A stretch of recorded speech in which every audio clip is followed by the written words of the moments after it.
première édition de ce bloc d'infos. Bonjour Adjaratou Isegnon. Bonjour Maria. Nous sommes le mercredi 12 mai 2021 et les principaux titres de cette édition. La Korité célébrée dans la division au Sénégal. Une partie de la communauté musulmane célèbre en effet la Korité. Aujourd'hui, la commission des musulmans du Sénégal affirme que la lune a été aperçue dans la sous-région au Mali, Niger ou en Côte d'Ivoire. La commission nationale, elle, scrute le croissant à la RTS ce soir. Célébration de la fête de fin de Ramadan marquée par la tension sur le marché du poulet, mais également de la viande. Le ministère du Commerce confirme alors que des associations de consommateurs réclament une meilleure régulation. Sitting le 30 mai prochain des membres de la Force nationale des enseignants pour le renouveau de l'éducation. La FNR désapprouve la suppression annoncée par le chef de l'État des prêts et DMC. L'aile nord des enseignants républicains rompt les amarres avec le Bureau national en attendant le renouvellement des instances. Motif aucun résultat pour les membres du parti présidentiel. Et puis une nouvelle série de frappes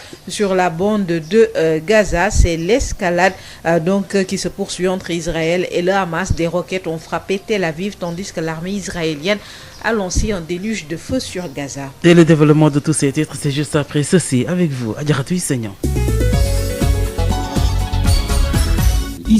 Bonjour, bienvenue à l'Une Badara Sosea sur la mise en onde de cette édition que nous démarrons avec la célébration de la Korité aujourd'hui mercredi. Une partie de la communauté musulmane prie l'Aïd el-Fitr qui marque la fin du Ramadan. Aujourd'hui, la commission des musulmans du Sénégal appelle à la prière car la lune a été aperçue au Mali, au Niger et en Côte d'Ivoire, explique Imam Omar Sall, membre de la commission au micro de Haj Moussa Thiam. Alhamdulillah Rabbil Alamin. والصلاة والسلام على رسوله الأمين وآله وصحبه أجمعين ومن تبعهم بإحسان إلى يوم الدين أما بعد. La commission d'observation du croissant lunaire de la coordination des musulmans du Sénégal a procédé ce jour, mardi 11 mai 2021, à l'observation du croissant lunaire au Sénégal, dans la sous-région et à travers le monde musulman. Et selon nos informations, le croissant a été aperçu au Mali, au Niger et en Côte d'Ivoire. Des informations que nous avons recoupées et vérifiées et qui sont vérifiables. Et notre commission étant une commission universaliste qui s'appuie sur l'ensemble des musulmans du monde entier est obligée de prendre cette information. Donc par conséquent, mercredi 12 mai 2021 correspond au premier du mois lunaire Shawwal, c'est-à-dire Korité 1442. La commission d'observation du croissant lunaire de la coordination des musulmans du Sénégal prie Allah subhanahu wa ta'ala d'accepter nos bonnes actions. Assalamu alaikum wa rahmatullahi wa barakatuh.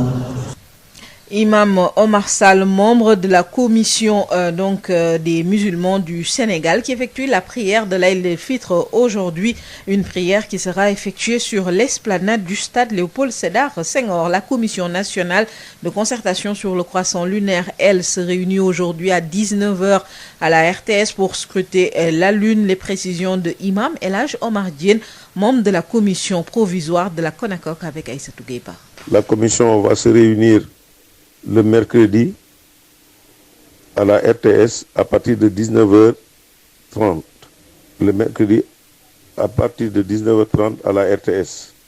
Nous allons scruter le ciel pour donner le résultat pour nous qui avions commencé le mercredi.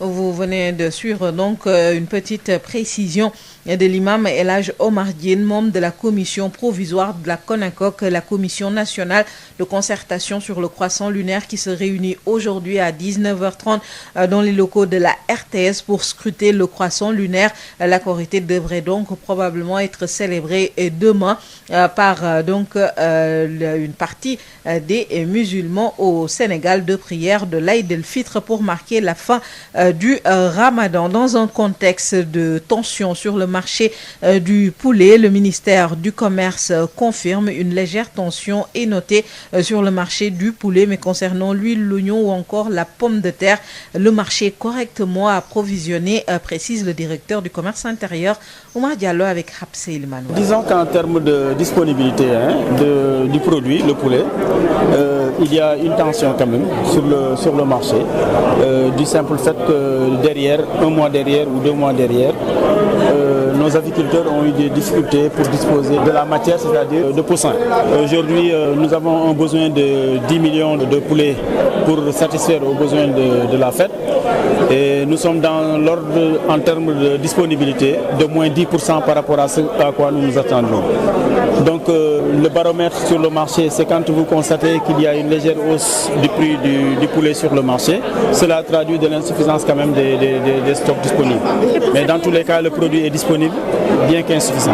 Vous montrez tout de suite le point de dimanche, donc pour les autres produits, tout est disponible. Oui, je voudrais certifier en ce qui concerne l'oignon et la pomme de terre, et de manière subsidiaire aussi pour l'huile, que ces produits sont bel et bien présents et en suffisance. Nous avons une capacité même de suroffre en termes de pommes de terre et d'oignons sur le marché. Et pour l'huile, le marché est très bien approvisionné, même si nous sentons une tension sur le prix qui est vendu sur l'huile du bidon de 20 litres.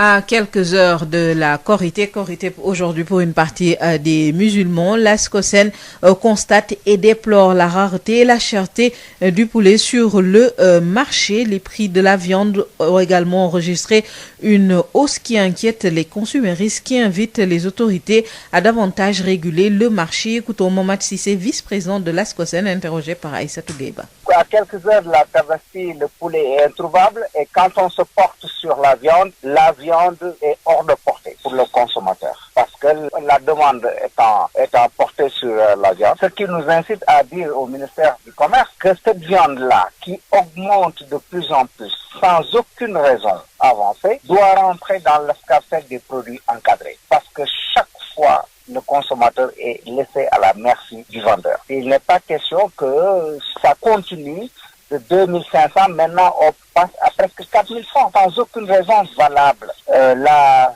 seule fausse note, c'est que le complément qui va avec la pomme de terre, et l'oignon et l'huile, c'est ce complément-là qu'on ne trouve pas sur le marché et si on trouve la viande, on le trouve à un prix quand même très excessif, rendant de pauvres gorgorlous très amers pour pouvoir passer une bonne fête correcte.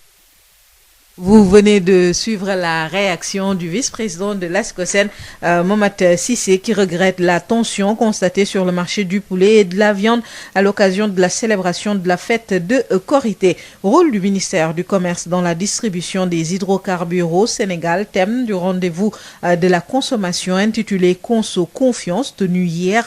Le contrôle des poids et mesures, l'affichage des prix, notamment dans les boutiques, et la protection et la sécurité des consommateurs ont été des sujets largement évoqués lors de cette rencontre entre les services du ministère et les associations consuméristes. L'action du ministère du Commerce en charge des PME pour la protection des consommateurs s'articule autour de 5 points. Rappelle d'emblée le ministre du Commerce, Assom Aminata Diatta. La première action, c'est le contrôle de la qualité des produits. La deuxième action, la préservation du pouvoir d'achat. La troisième action, l'approvisionnement correct du marché. Le contrôle des poids et mesures, des biens et services. La sécurité des consommateurs, du commerce. C'est toute la pertinence de cette rencontre bimensuelle. Conso Confiance, en d'autres termes, consommer en toute confiance. Conso Confiance est l'occasion pour les consommateurs de dialoguer autour des missions dévolues au ministère du Commerce. Pour le vice-président de la SCOSEN, l'accent doit être mis sur le respect de la réglementation. Mohamed Sissé. Et aussi des prix qui doivent être affichés, ne serait-ce que pour les denrées de première nécessité qui sont homologuées. Quand vous rentrez dans une station-service, vous voyez les prix affichés. Mais dans une boutique, vous ne pouvez pas savoir combien coûte le kilo de sucre qui est homologué à 575 et qui est vendu à plus de 575. Nous devons voir dans les boutiques que les prix soient au moins affichés pour que le consommateur soit averti. Le directeur du commerce intérieur rassure, grâce à la métrologie, le consommateur a la quantité souhaitée. Oumar Diallo. Est-ce que le consommateur qui se présente à la pompe, qui commande 10 litres de carburant, est-ce qu'il a 10 litres? Ça, personne ne le sait parce que les gens ne regardaient que le cadran. Aujourd'hui, avec le système que nous avons instauré à travers le contrôle métrologique, nous assurons simplement que le consommateur, lorsqu'il achète 10 litres, il a bien les biens 10 litres. Et ça, ce sont les certifications que nous avons faites sur les instruments de mesure qui nous permettent d'avancer dans ce sens-là. Le directeur du commerce intérieur rapporte qu'en 2020, 7026 infractions ont été constatées et que 540 815 tonnes de produits impropres à la consommation ont été saisies. Hafsa Elimanouane, donc une rencontre hier entre les services du ministère et les associations de consommateurs pour discuter de plusieurs questions, notamment la protection, la sécurité des consommateurs. La Force nationale des enseignants pour le renouveau de l'éducation, la FNR, désapprouve la décision annoncée par le chef de l'État de supprimer le prêt DMC, une décision annoncée par le chef de l'État lors de la fête du travail en recevant les cahiers de doléances. La FNR s'oppose et annonce un sitting le 30 mai pour dénoncer cette décision impopulaire. Birame Ndiaye. La décision du chef de l'État Macky Sall de vouloir supprimer le prêt DMC n'est pas du goût de bon nombre de fonctionnaires. Après la sortie de l'ACSIF, c'est au tour de la Force nationale des enseignants pour le renouveau de l'éducation de monter au créneau pour dénoncer cette déclaration tenue le 1er mai lors de la remise traditionnelle des cahiers de doléances. Oumar Seck est le secrétaire général. La FNR voudrait d'abord compatir à la désolation de tous les travailleurs du Sénégal suite à une déclaration discriminatoire et arbitraire du président de la République. C'était lors de son discours de la fête du 1er mai 2021. Le président annonçait l'arrêt systématique du crédit DMC. Dans la même veine aussi, nous dénonçons avec la dernière énergie les propos inélégants du directeur de la formation et de la communication du ministère de l'Éducation nationale qui, voulant justifier cette décision impopulaire du président de la République, s'est permis de raconter des contre-vérités sur le sort des enseignants en termes de logement. La FNR ne compte pas se limiter là. Elle va tenir un sit-in le 30 mai courant pour montrer son désaccord et invite tous les travailleurs à une mobilisation citoyenne. Nous invitons tous les travailleurs du Sénégal dans un élan de solidarité fraternelle à un sitting le 30 mai 2021 à la place de la Nation à partir de 10h. Toutes les forces syndicales et associatives, sans exception, y sont conviées. Pour rappel, le crédit DMC permet aux fonctionnaires de pouvoir disposer d'un toit. Ces travailleurs demandent au chef de l'État de reconsidérer cette décision, jugée impopulaire, disent-ils.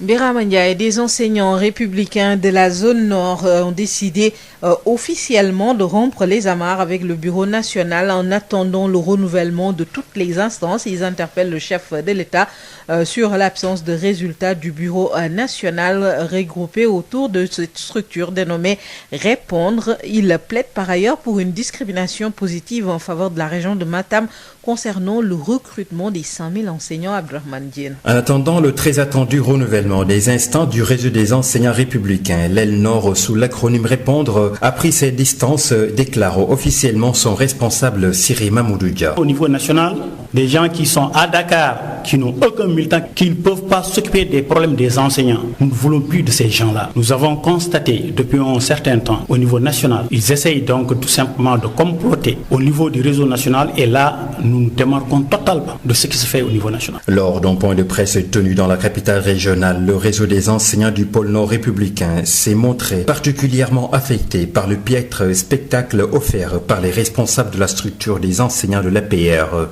Et désormais, c'est au chef du parti de remettre de l'ordre. Et nous demandons au président de la République seul de choisir le coordonnateur afin tout simplement de réactiver le réseau national. Toutes les structures ont été renouvelées, sauf la structure des enseignants. Il connaît les gens, connaît les dirigeants, il connaît les responsables, les leaders au niveau du réseau. Il sait qui fait quoi. Au sujet du recrutement des 5000 enseignants, le Répondre plaide sans embâche pour une discrimination positive en faveur d'une région groggie par un déficit d'enseignants. Aujourd'hui, la région nord, donc Matam, la région qui est déshéritée, qui manque énormément d'enseignants, des écoles qui ferment faute d'enseignants. Aujourd'hui, donc, il est temps de faire la part belle à la région de Matam. Et dans le recrutement, d'ailleurs, nous demandons à ce que Matam soit favorisé largement. Parce que, comme vous le savez, ici, les enseignants n'aiment pas trop rester à Matam. Parce que le climat est mauvais et que c'est éloigné. En attendant que cet appel soit entendu par Macky Sall, le Répondre est déjà en ordre de bataille avec une stratégie peaufinée en vue des prochaines joutes électorales. Matam, Abdourahmane Diène pour Sud FM. Abdourahmane Diène, l'actualité hors de nos frontières avec l'armée israélienne qui a indiqué ce matin avoir mené une nouvelle série de frappes sur la bande de Gaza, enclave palestinienne où le Hamas au pouvoir a fait état de la destruction du siège de sa police. Les forces israéliennes ont indiqué avoir achevé une série de raids frappant des maisons qui appartenaient à des membres de haut rang du Hamas. Le groupe armé a de son côté indiqué que ces frappes successives avaient détruit le quartier général de la police. Fin de cette première édition en français, Maria. Merci à vous, Adjaratou Seigneur, de nous l'avoir présenté. On vous donne rendez-vous à 7h30 dans la seconde édition de ce bloc d'info. juróom-ñaari waxtu ci Sud FM seen rajo 98.5 ci Dakar lëkkaloog suñuy diiwaan salaamaaleykum Hadj Maodo Faye. aleykum salaam soxna Maria. nuyu la te ziar la ci àllarba ji tey fukki fan ak ñaar ci weeru mai 2021 xibaar li ci nar a gën a fës bokk na ci korité ni ñu koy màggalee ci réew mi. ok asalaamaaleykum mbokk yi juróom-ñaari waxtu mooy door a jot jërëjëf soxna si li jëm ci wàllu li nga xam ne moom moo di korité gi am na ñooñ nee ñu ñoom dañuy daal di tàmbali korité gi tey ji ba na gisee weer yi nañu ci Mali Niger ak tamit Côte d'Ivoire daañu ci déglu tam kenn ci ñoom commission nationale bi nag ñoom tey ji la ñuy seenu weer wi daañ ci dikk léegi ci biir xabaar yi daañ ci toftal itam incha allah yeneen yi ay ca bu ñu taaxee ba mu daal di yaatal moom Hadj Maodo Faye. Maodo Faye. jërë ngeen jëf mbokk yi kon ci ànd ngeen ànd ak noonu li aju ci wàllu korité gi am na ci lenn ci ay jullit yoo xam ne tey ji nee ñu ñoom tey ji daañu amal li nga xam ne moom moo di korité gi gannaaw ba nga xamee ne ñoom gis nañu ne ca Mali Niger ak tamit Côte d'Ivoire wax nañu ne ñoom gis na dégg nañu ne wala boog foofu la weer wi feeñe commission nationale bi nag ñoom wax nañu ne tey ji ci RTS la ñuy daal di daje ci ngoon gi ngir itam dem ci wàllu li nga xam ne moom moo di seenu weer wi ci tey ji lay doon ci ngoon koor gi nag daanaka fi mu toll nii ñu ngi ci wàllu cat li maanaam ci njeexital li loolu sax kii nga xamee ne moom moo di imam Serigne Talla Diop kenn la ci ñoom am kàddu yu mu ci dénk El Hadji Moussa ci am ñu déglu. bismillahi rahmani rahim alhamdulillah wasalaatu wasalaam ala nabiyina muhammad wa ala alihi wa sahbihi ajmain wa baad mbokk jullit yi asalaamaaleykum wa rahmatullahi wa barakaatu. ñu ngi doon daje tey ci ngoon ci commission bi nga xam ni mooy saytu weer wi te nekk ci biir coordination des musulmans du Sénégal daje nañ ci ngoonu talaata mu tolloog ñaar fukki fan ak juróom-ñeent ci weeru koor gi dëppoo woon ak fukki fan ak benn ci weeru mai 2021 doon gëstu lu jëm ci weeru korite gi biñ ko gëstoo ci biir réew mi ak ci bitim réew li nga xam ni mooy déclaration biñ bëgg a jox jullit yépp mooy ñu ngi leen di xamal ni weer wi feeñ na tey jii ci talaata ji gis nañ ko fu mel ni Mali gis nañ ko Niger gis nañ ko Côte d'Ivoire kon suba àllarba 12 mai 2021 mooy bis bu njëkk ci weeru korite gi muy Shawal 1442 kon ñu ngi xabaar jullit yépp suba mooy bisu korite gi ñaan yàlla mu nangul ñu nangul leen asalaamaaleykum wa rahmatullahi wa barakaatu.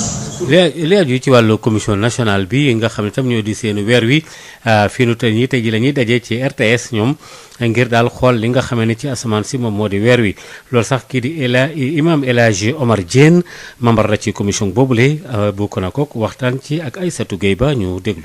asalaamaaleykum wa rahmatullahi mbokku journaliste yi ak presse sénégalaise bi man imam El Hadji Omar Diène maa ngi leen di xamal ne ñun ñu ngi séentu weer bi àllarba incha allah ci RTS muy tombeek le 14 moom la ñuy séentu weer bi fii ci Ndakaaru ak li ko wër ak suñu correspondant yëpp sur l'ensemble du territoire national ndax ñun ñu ngi commencé woon àllarba kon ci la ñuy séentu tamit ñun ñi nga xam ne àllarba la ñu commencé woon suñu ñaar fukki fan ak juróom-ñeent bii di ñëw mu nekk àllarba it tombe fukki fan ak ñeent ci weeru mai bi ñu leen di informer ne ci la ñuy séentu weer bi à partir de 19h ci RTS salaamaaleykum wa rahmatullahi taala wa barakatuhu. yeneen réew la commission yeneen heure provisoire merci. ngeen jégalu kon ci loolu juróom-ñaari waxtu moo dem ba fekkoog luy tollook ñeenti minutes yeneen réew yi itam am na ci réew yu bari yoo xam ne itam ëllëg ci alxames ji ci mel ne ay Algérie fu mel ne Arabie Saoudite fu mel ne tamit yenn réew yu mel ne Espagne ba ci réewu Asie wax nañu ne ñu ci bare bari fi nu toll ni ñoom ëllëg ci alxames ji ci la ñuy amal seenu korité li aju yi tamit ci li nga xam ne moo jëm ci wàllu rek produit maanaam li nga xam ne moom la ñuy jëfandikoo ci wàllu korité gi fi nu toll nii ginaar yi moom xawoon na wàññeeku bala bokk daal xaw naa doy waar am na ci nag njëg yu bari nag yoo xam ne fi nu toll nii tamit daal xaw naa yokk waaye nag yu ci bare bari itam nee ñu mi ngi ne gàddaaral ci biir marché bi maanaam mbir mi daal mel na doy na fi nu toll nii directeur bi ñu dénk wàllu commerce intérieur di Omar Diallo sax moo ko gën a fetli dénk ko ab sa limaan war ñu déglu. en tout cas li ñu mën a wax mooy ginaar gi am na ci marché bi mais doyul ndaxte ci gannaaw sunu aviculteurs yi nga xam ne ni ñoom ñoo war a jël ginaar bi jox ñu ko li nga xam ne ni moom la ñuy jël pour defar pour indi ginaar yi ay poussin la poussin yi jotoon na fi manqué il y a 2 mois de cela te pour mën a satisfaire marché bi il fallait que poussin yooyu teel a ñëw wala ñu jot ko ci temps boobu léegi nag marché bi tey poulet dana am ganaar dana am mais du bëri bu bëriwul nag dafay am répercussion ci prix bi li ko waral ñun xam nañu ko expliqué nañ ko léegi li ci des mooy li ñu doon xaar ci poulet yi maanaam tolloon na ci 10 millions de têtes te di gis nañ ni que ci li ñu war a jot dina am moins 10% par rapport ak li ñu doon xaar donc nécessairement li ñu soxla yëpp ci poulet du fi nekk waaye dina am loo xam ne dañ ko fekk ci biir marché bi. tey jii ñu wax ci wàllu hydrocarbures maanaam essence beeg li ni mel lan mooy défi du ministère du commerce tey.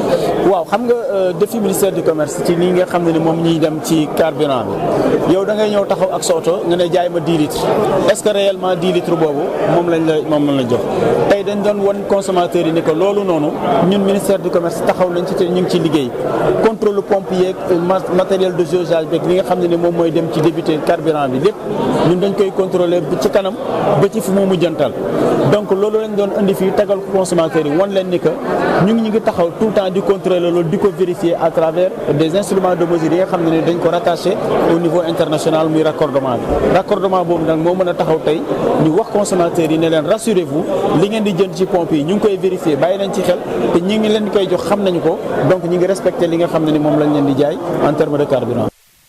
kooku directeur bi ñu dénk wàllu commerce intérieur ci wàllu ginaar yi ba tey donte fan yëpp ñu ngi wax naan dana manqué wala boog daal matul ci biir marché bi consommateur itam ñu way jëfandiku yi ñoom it tamit yëkkati nañ ay kaddu na daal itam cher na it boole ci donte yeneen jumtukaay nag mën nañ koo gis ci biir marché bi ñoom sax wax nañu ne njëgu yi ndawal gi dañ ko war a xoolaat tamit dugal ko ci yéen nemmee ko bu baax a baax boo mat si am lu mu ci dénk ay satu géey nit ñi bu ñu gisulee ganaar gi dañuy dem jënd ay yàpp mais yàpp wi kenn mënu ko laal loo xam ne mu ngi doon jar 2500 yàggul dara léegi mu ngi ci 4000 francs wala 3500 te amuñu benn justificatif boo xam ne war na mën a nekk spéculation la ñuy def boo xoolee nag li nga xam ne taxaw na wala xar mi nga xam ne taxaw na mais lépp dañ koy jaay dara doo ko sax ci derbeeg ci tànk yeeg ci béjjën yeeg lépp da nga koy jaay donc ñu invité ministère du commerce que yàpp war a dugg ci produit yi nga xam ne dañ leen encadré te bañ a bàyyi rek consommateurs yi ñu leen di jaay lu leen neex ak moment bu leen neexee loolu daal tax na dégg nga maam feetu korité gi xaw a naqari muy yàpp yi nga xam ne war nañ koo boole pompiteer beeg soble beeg diwlin waaw loolu tax ñu interpellé ministère du commerce que mu gën a veiller ci yàpp fi mu nekk nii bu fekkee ne da ngay dem duggi marché di nga gis ne pompiteer bi am na di nga gis aussi ne soble bi am na mais boo ko xoolee diwlin gi nga xam ne moom moo ci ànd diwlin gi cher na trop ba ñun demandé woon nañ parce que taxe yi nga xam ne moom lañ ci teg ñu wàññi ko bu ko defee bu ñu ko nalee fii mën ko jaay nit ñi parce que bitim réew la yokkoo waaye ci bitim réew lay yokkoo juróom-ñetti minutes moo feggu ci juróom-ñaari waxtu maanaam taxawaayu jëwriñ ñi waa kër jëwriñ ñu dénk wàllu njënd meeg njaay mi ci wàllu séddale ay li jëm ci wàllu hydrocarbure bi loolee ab tomb la boo xam ne bii sax am na ndaje mën ci war a amal ñi nga xam tam jëm ci wàllu rek consommation beeg yu demee noonu li ñuy jëfandikoo ak itam kóolute gi ci war a am maanaam am ñu war ko amal ci àllarba ji ci talaata ji ngeen baal ma nemmeeku gi xooli tamit matuwaay yi ak niñ koy jaay ak yépp bokk na ci tomb yooyu ñu doon waxtaane Habsa Elimane woon nit ñi bu ñu gisulee ganaar gi dañuy dem jënd ay yàpp mais yàpp wi kenn mënu ko laal kon daañuy dikkaat léegi ak Habsa Elimane woon ci loolu ganaar gi jéego yi nga xam ne moom la ministère bi ñu dénk jënd meeg njaay bi di amal ngir aar wuy jëfandiku yi mun nañ ko tënk ci juróomi ponk kiy fàttali loolu lee di ministre bi ñu dénk wàll wi di ASSOM Aminata Diatta. bu ci njëkk moom moo nekk contrôle produit ñaareel bi moom mooy fexe ba njëg yi bañ a jéggi dayo ñetteel action bi fexe ba li consommateur bi soxla rek mu mun koo fekk ci marché bi juróomeel action bi ñu ngi ci contrôle des poids et mesures moom mooy peese lu am solo la ndax nag boo jëlee sa xaalis fay jëmum kilo war nga mën a am kilo war fexe ba consommateur bu mu am lenn loo xam ne dina ko lor. muy rafetlu bu baax a baax ndaje bi ñu duppee conso confiance. ñu wax leen liggéey bi nga xamante ne moom la ministère du commerce def ci wàllum consommation waaye tamit association de consommateurs yi daal di wax ñoom lu ñu seetlu tamit ci marché bi bu ñu àndee liggéey dinañ gis loo xamante ne dina amal njëriñ askan bi. vice président bu ASCOSEN nee na bu sañoon ñu gën a aar wuy jëfandiku yi ak it sàmmonteeg charte yi Momat Cissé. prix yi nga xam ne moom lañu affiché ñu respecté ko boo demee ci station service di nga gis prix yi ñu affiché ko boo demee ci boutique bi doo gis prix li ñuy homologué ak li nga xam ne moom la ñuy jaayee dafay am différence te bu baax consommateur bi du ko xam. directeur jënd ak njaay ci biir réew mi di Oumar Diallo nag moom di dalal xelu askan wi. da ngay ñëw taxaw ak sa oto nga ne jaay ma 10 litres est-ce que réellement 10 litres boobu moom mën la jox tey dañ doon won consommateur yi ni ko loolu noonu ñun ministère du commerce taxaw nañ ci te ñu ngi ci liggéey contrôle pompe yeeg matériel de jaugeage beeg li nga xam ne ni moom mooy dem ci débité carburant bi lépp dañ koy contrôler loolu lañ doon indi fii tagal ko consommateur yi ñu wax consommateur yi ne leen ngeen di jënd ci pompe yi bàyyi nañ ci xel te ñu ngi leen di koy jox xam nañu ko. directeur commerce intérieur di Oumar Diallo di fàttali ne ci atum 2020 juróom-ñaari junni yu toftalu ñaar fukk ak juróom benn ci wàllu jalgati la ñu nemmeeku teg nañu loxol juróomi téeméer ak ñeent fukki junni tonne ju teg juróom benn téeméer ak fukk ak juróom ci ay produits yoo xam ne mun na lor wuy jëfandiku bi. li aju tamit ci yeneen di fànn yi ci wàllu xabaar yi ñii ñu duppee ay jàngalekat duppee seen ba force nationale ay jàngalekat yoo xam ne de nouveau la ñu ko duppee ci yeesalat njàng mi ñoom nee ñu daal DMC bi nga xam ne njiit réew mi ci benn fan ci weeru mai feet googu ñu jagleeloon liggéeykat yi dañ koy teggi ñoom nag metti na leen ndax ñoom nee ñu DMC boobule moo daan tax sax jàngalekat yi leen ci ñoom mën a am ay dëkkuwaay ñoom nag nee ñu sax fanweeri fan ci weeru mai dañuy def sitting rek ngir naqarlu loolu ñii kii di Birama Ndiaye jëkk na ci ñu déglu. dogal gi njiitu réew mi jël ngir rek daal di dakkal lépp lu jëm ci wàllu crédit DMC doonut la nga xamante ne neex na fonctionnaire yu bëri ginnaaw génnuk aksif nag fi mu ne nii kuréel gi ëmb jàngalekat yu nga xamante ne dañoo jóg ngir rek daal di andi coppite yu yees ci wàllu njàng beeg njàngale bi ñoom ñoo daal di génn ngir rek fësal seen ñàkk ànd ci dogal googee nga xamante ne njiitu réew mi mu ngi ko daal di xamle ni ki benn fan ci weeru mai ginnaaw bi nga xamante ne ñoo ngi joxe li leen di cahier de doléances yi. Omar Seck moo nekk seen secrétaire général. bor boobu nga xamante ne ni état bi daf ko daan lebal liggéeykat yi yemul rek ci jàngalekat yi mu toll woon ci 2 millions ci jamonoy socialiste yi Abdoulaye Wade ñëw dàbbali ko renforcer ko yokk ko ba 5 millions ndax njariñ gum am ci travailleurs yi alors moom le président bëgg a décider arrêté loolu nag doon lu ñuy naqarlu doon lu ñuy dénoncer parce que jàpp nañ ni dëppoowul ak principe bu service public bi loolu amee nag ñu dégg ci nga xamante ni moo yore kàddu ministre de l'éducation nationale kooku tey bu jógee naan jàngalekat yi ñoom ñépp tabax nañu ay kër wax ju mu tegul fenn la te dëkkane ko ak ñun ba loolu moo tax ñuy ñaan kooku noonu ñu wutal ko beneen liggéey bu dul wax ci turu ministère de l'éducation nationale parce que mënewu ko doxale ko nam ko war a doxe saa yi bu waxee jàngalekat yi dar seen gémmiñ. FNR nag fas yéenewul yem file ci xeex bi ndaxte niki fanweeri fan ci weer wi fas yéene na amal doogaandu ñaxtu fii ci ndakaaru ba tax muy sàkku mboole seen liggéeykat yi ñu daal di ñëw teewe boobee ndaje. ba tax na ñu bëggoon président de la république mu xoolaat décision boobu ndaxte kat ku yokkul ku ne yow yaa wàññi. léegi nag étant donné que waxtaan nañ ci ak ñi ci war a waxtaanal ñëpp travailleurs yëpp li ñu décidé mooy le 30 mai incha allahu rabi 2020 ñu def benn sitting place de la nation à partir de 10 heures ñu ciy woo jàngalekat yëpp di ci woo travailleurs fonction publique yëpp di ci woo contractuels yi ak décisionnaires yi ñëpp ñoo nga xamante ne nii ñu ngi doon toog déposer depuis des années di xaar DMC tey président ni da koy arrêté. ñu fàttali leen ne. crédit DMC naka dafa doon tax képp ku nekk fonctionnaire nga mun a am fa nga xamante ne di nga fa lépp koppar ngir rek daal di tabax sa kër liggéeykat yi nag la ñoo sàkku ci njiitu réew mi mu daal di deltu ginnaaw ci dogal googi ñu jàpp ne doonut la nga xamante ne moom mooy li gën. ñi ay jàngalekat yi nga xam ñoo nekk ci zone nord daanaka fi ñu toll ni dañoo daal di teggeeku ci bureau national bi nga xamee ne moom la ñu wax daal te réclame tam njiitu réew mi mu yeesalaat daal li nga xam ne moom moo di bànqaas yi ndax ñoom seen bureau boobu rocceeku nañ cee ñoom nag ñu ngi dem nag ci beneen tur bu ñu duppee sax foofu répondre ñu wax daal nee nañ dañoo bëgg rek itam rek bàyyi ñu bañ a dindi ñu bañ a indi ay bodd kenteeg yu demee noonu la jëmale ko ci yenn diwaan yi fu mel ne Matam nga xam ne recrutement juróomi junni jàngalekat yi ju bari leen ci bàyyi xel bañ a warte taxas wet Abdourahmane Diène. boobu ba léegi ñu ngi toog di xaar kañ nañu yeesalaat bureau national bu kuréel bi nga xam ne moo ëmb jàngalekat yu fare ca parti APR li nu mel moo tax bañ a féetee ca Matam ak waa Saint-Louis daal di samp seeni kuréelu bopp ñu duppee ko répondre daal di fësal ni ànduñu benn yoon ci doxaleen bi nga xam ne moom la waa bureau national di doxalee Khalidou Moussa Thioub la ñu dénkoon seeni kàddu. au niveau national problème moo fa amoon dafa baroon ay lobby ba affaire bi tas ndimbal bu amee wala leneen bu ñëwee ci ñoom lay yem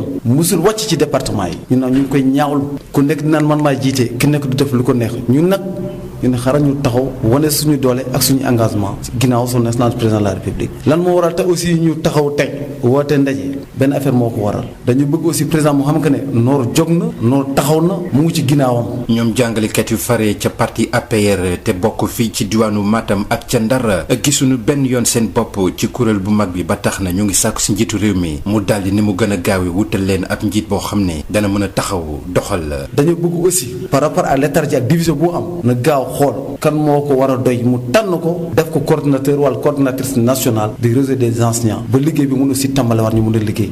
buy tànn nag na xool bu baax parce que ñi fi nekkoon bëggatuñu leen gis bëgguñ ñuul nit yu mel ñoom mu jëlaat leen jox leen réseau bi su boobaa noor du ci ànd dañoo bëgg mu xoolaat bu baax kan la war a tànn pour mu mun a jiitewaat réseau bi. ci wàllum juróomi junniy jàngalekat yi nga xam ne moom lañ jiitu réew mi fas yéene jël ci at mi ñu jëm waa répondre jàpp nañ ne Macky Sall dafa war a beral loxo diwaanu Matam. bu mënoon yokk aussi pour la région de Matam aussi dinañu arrangé bu baax a baax boo xoolee déficit d'enseignants dafa am fii ci région de Matam. y a un déficit énorme bu mënoon aussi yokk quota pour région de Matam dinañ ci rafetlu parce que boo xoolee am na ñi nga xamante même suñu leen tànn ñëw ci gox bi dañu bëgg a ñibbisiwaat naan Matam dafa tàng Matam dafa nii léegi nag bu mënoon yokk quota bi dinañu dimbali. mu nekkoon Abdourahmane Diène fii ci Matam pour Sud FM. jërëjëf kon nag soxna Maria foofu la ñu daal di taxawal. jërëjëf Hadj Maodo Faye sant la gërëm la te jox la dig daje incha allah juróom-ñetti waxtu ngir yeneen ci xibaar exact 8h30 merci beaucoup Adjaratou Ndeye Mariam Ndiaye pour la revue de la presse de ce jour seconde édition de ce bloc d'information. Adjaratou Issegna est de retour en studio. Adjaratou, bonjour. Bonjour Marie. Et seconde édition que l'on démarre avec la Korité. De Korité au Sénégal, une partie de la communauté musulmane célèbre l'Aïd el-Fitr qui marque la fin du Ramadan aujourd'hui à l'appel de la commission des musulmans du Sénégal. Une prière qui sera effectuée sur l'esplanade du stade Léopold Sédar Senghor. Selon la commission des musulmans du Sénégal, la lune a été aperçue dans la sous-région. Les précisions de l'imam Omar Sall, membre de la commission avec El Hadj Moussa Thiam. alhamdulillahi rabbil alamin ala rasulihi al-amin wa alihi wa sahbihi ajma'in wa man tabi'ahum bi ihsan ila yawmiddin amma ba'd. La commission d'observation du croissant lunaire de la coordination des musulmans du Sénégal a procédé ce jour, mardi 11 mai 2021, à l'observation du croissant lunaire au Sénégal, dans la sous-région et à travers le monde musulman. Et selon nos informations, le croissant a été aperçu au Mali, au Niger et en Côte d'Ivoire. Des informations que nous avons recoupées et vérifiées et qui sont vérifiables. Et notre commission étant une commission universaliste qui s'appuie sur l'ensemble des musulmans du monde entier, est obligée de prendre cette information. Donc par conséquent, mercredi 12 mai 2021 correspond au premier du mois lunaire Shawwal, c'est-à-dire Korité 1442. La commission d'observation du croissant lunaire de la coordination des musulmans du Sénégal prie Allah subhanahu wa ta'ala d'accepter nos bonnes actions. Assalamu alaikum wa rahmatullahi wa barakatuh. Une prière de l'Aïd el-Fitr aujourd'hui à l'appel de la Commission des musulmans du Sénégal puisque la lune a été aperçue au Mali, au Niger, en Côte d'Ivoire. Prière prévue sur l'esplanade du stade Léopold Sédar Senghor. Par contre, la Commission nationale de la concertation sur le croissant lunaire se réunit aujourd'hui pour scruter le croissant lunaire. Rencontre prévue à partir de 19h30 dans les locaux de la RTS. Quelques précisions de l'imam El Hadj Omar Diène, membre de la commission provisoire de la CONACOC avec Aïssatou Gueye-Ba. La commission va se réunir le mercredi à la RTS à partir de 19h30. Le mercredi à partir de 19h30 à la RTS. Nous allons scruter le ciel pour donner le résultat pour nous qui avions commencé le mercredi.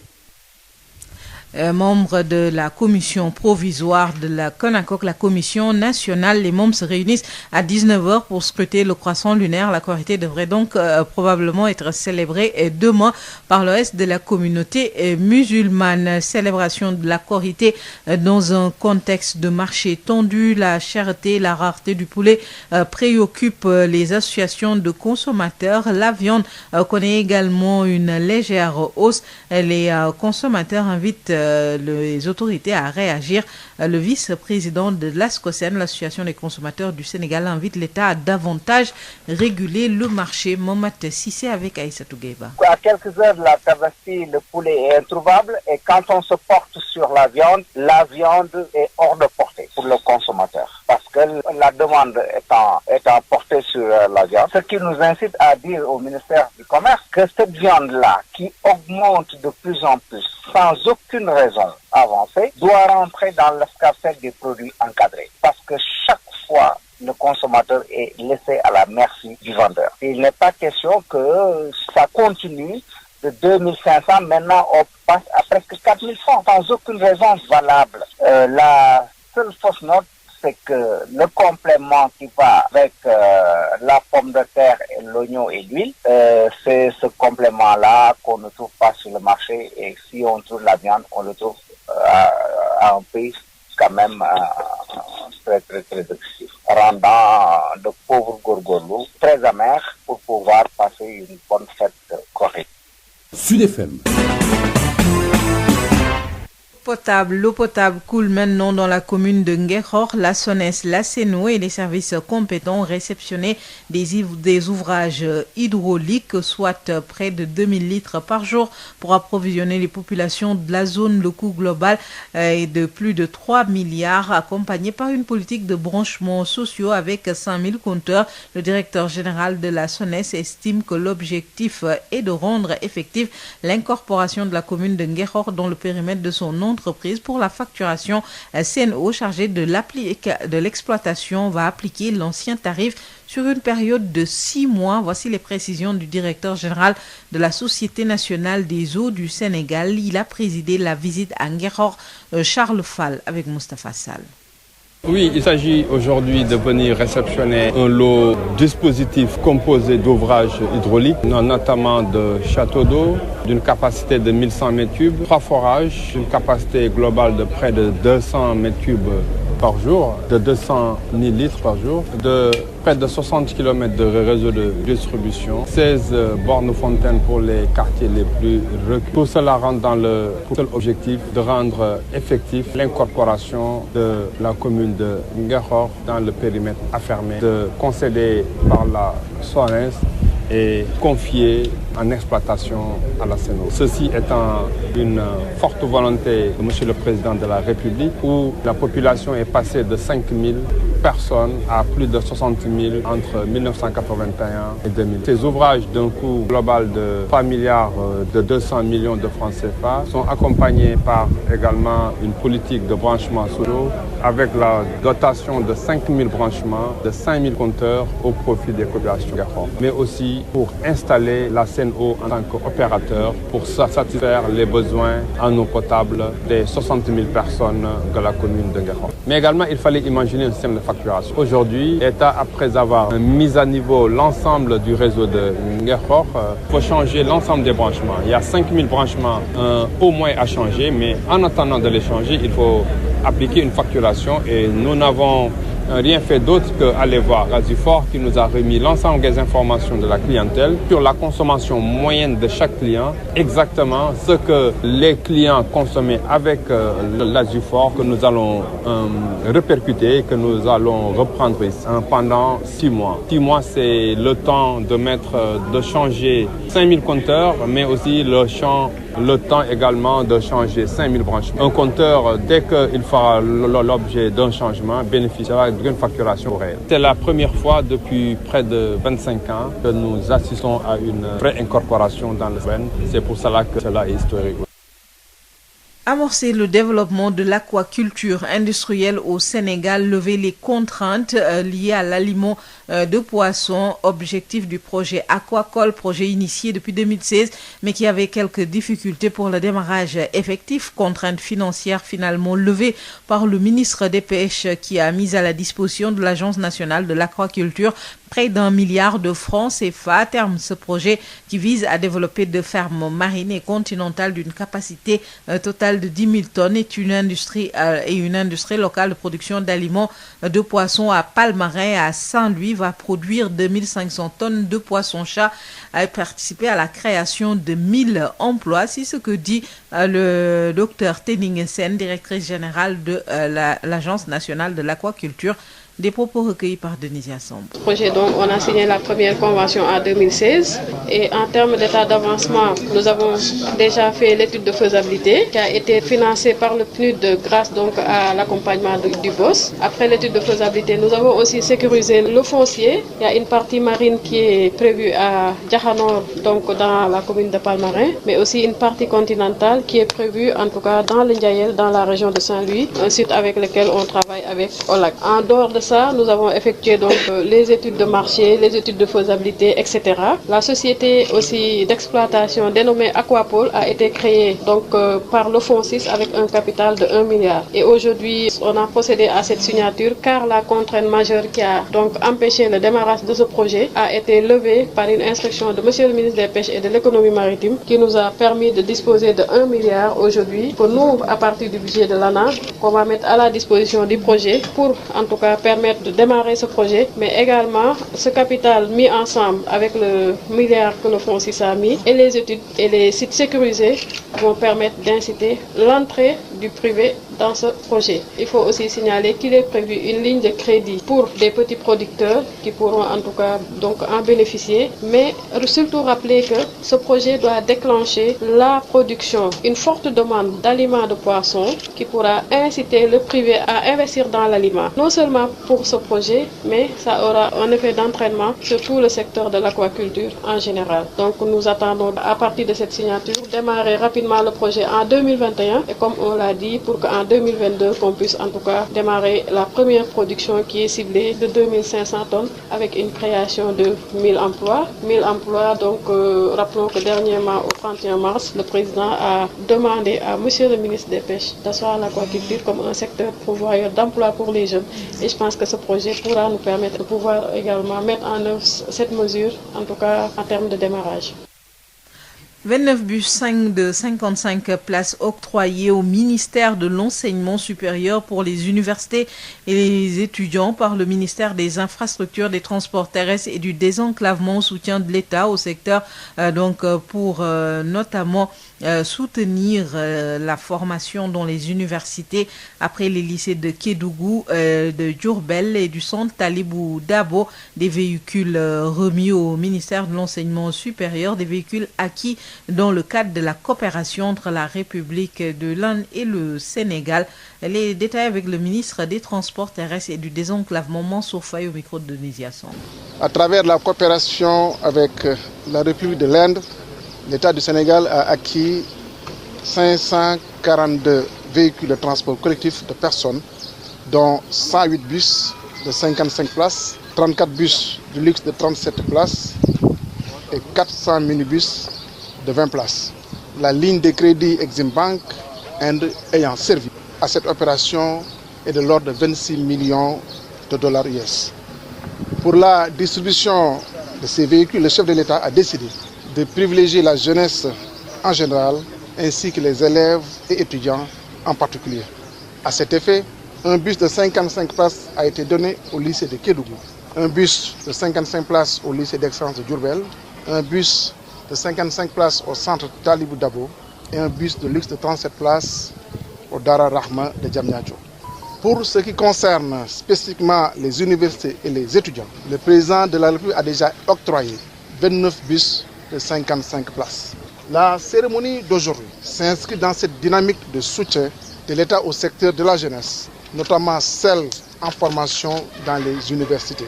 C'est avec un réel plaisir que je mets en œuvre, à la présence de mon collègue, Cheikh Omar Anne, ministre de l'Enseignement supérieur et de la Recherche, l'instruction de M. le Président de la République, M. Macky Sall, de donner 20 minibus supplémentaires de 20 places au monde universitaire. Au demeurant, d'autres départements ministériels vont être dotés en matériel de transport.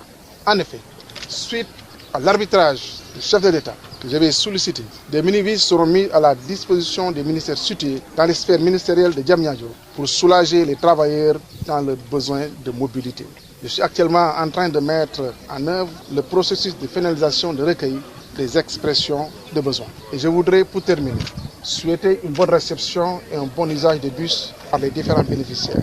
Toutefois, permettez-moi d'insister vivement sur la nécessité d'un bon système d'exploitation de ces bus, en respectant les règles d'utilisation des bus édictées par le fabricant. Insertion des jeunes des villages de Koul dans le département de Tivaouane dans le secteur de l'emploi. Ils viennent de bénéficier de 75 postes de travail du projet Agri-Jeunes pour lutter contre le chômage, l'immigration clandestine et l'exode rural. Les précisions de Babacar Sow. Insertion des jeunes des communes rurales dans le projet Agri-Jeunes initié par l'État sénégalais pour lutter contre l'immigration clandestine, le chômage et la pauvreté. Ceux de la commune de Koul dans le département de Tivaouane vont bénéficier de 75 postes. Une invite à la jeunesse des villages de Koul d'aller s'inscrire massivement pour bénéficier de ces emplois, selon l'honorable haut conseiller des collectivités territoriales Maria Mandiaï, qui face à ces jeunes revient sur le calendrier de ces entretiens. Le projet Agri-Jeunes a déjà sélectionné 75 jeunes au niveau de cette localité. Et ces jeunes-là, au moment du lancement du projet Agri-Jeunes, c'est le ministre de l'Agriculture qui m'avait dit d'aller assister à ce lancement-là afin que ces communes rurales puissent en bénéficier largement. Et sur ce, j'ai instruit à toute cette jeunesse-là de s'inscrire massivement. Et d'après les inscriptions, ils ont sélectionné 75 jeunes au niveau de la commune de Koul. Et après, je peux vous transmettre la liste tout de suite. Il y a 75 jeunes qui vont bénéficier du projet Agri-Jeunes. Donc c'est lundi à 8h où ils doivent faire l'entretien au niveau de Koul. Agri-Jeunes, un projet qui va permettre de régler définitivement les problèmes liés à tous ces fléaux précités et qui font que ces jeunes vont arrêter à se tourner les pouces. Des phénomènes récurrents dans la zone, ce sont les propos de l'honorable haut conseiller des collectivités territoriales Maria Mandiaï. Si toutefois que nous pouvons créer des emplois au niveau de cette localité, si nous pouvons aussi régler le problème de l'immigration clandestine, si nous pouvons régler le problème de l'exode rural, c'est grâce à l'accompagnement de son Excellence le Président de la République. Et sur ce aussi, je profite de l'occasion aussi pour remercier quelqu'un qui m'a toujours accompagné, qui m'a toujours soutenu, Madame Diakouniaï, qui est la responsable des femmes au niveau de Mekhe, une battante, une lionne. Donc je profite de l'occasion pour la remercier. Tivaouane, Babacar Sow depuis Koul pour Sud FM. La Force nationale des enseignants pour le renouveau de l'éducation désapprouve la volonté du chef de l'État de vouloir supprimer le prêt DMC, une décision que le président Macky Sall a annoncée lors de la fête du travail en recevant les cahiers de doléances des centrales syndicales. La FNR compte s'opposer, annonce un sitting le 30 mai prochain. Birama Ndiaye. La décision du chef de l'État Macky Sall de vouloir supprimer le prêt DMC n'est pas du goût de bon nombre de fonctionnaires.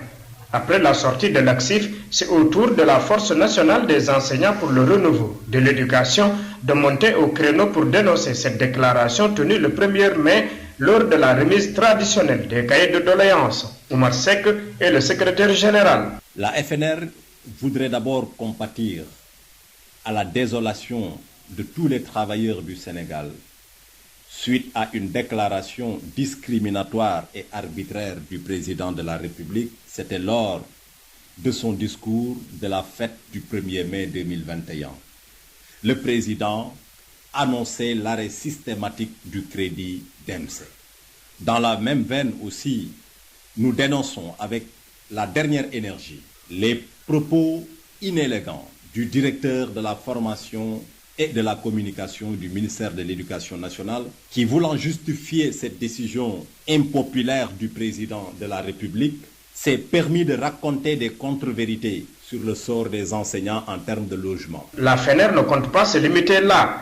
Elle va tenir un sit-in le 30 mai courant pour montrer son désaccord et invite tous les travailleurs à une mobilisation citoyenne. Nous invitons tous les travailleurs du Sénégal, dans un élan de solidarité fraternelle, à un sitting le 30 mai 2021 à la place de la Nation à partir de 10h. Toutes les forces syndicales et associatives, sans exception, y sont conviées. Pour rappel, le crédit DMC permet aux fonctionnaires de pouvoir disposer d'un toit. Ces travailleurs demandent au chef de l'État de reconsidérer cette décision, jugée impopulaire, disent-ils. Birama Ndiaye, c'est tout pour cette édition, Maria. Merci à vous, Adjaratou Issania, de nous l'avoir présenté. Il y a exactement 48 minutes après 7h. Tout de suite, Amadou Moustapha Dia s'installe pour la page spéciale Ramadan. Lorsque les autres visent Dakar, nous allons plus loin. Sud FM vous installe au cœur du Sénégal. Toute la différence est là, sur Sud FM. Sud FM vous transporte partout au Sénégal et dans le monde.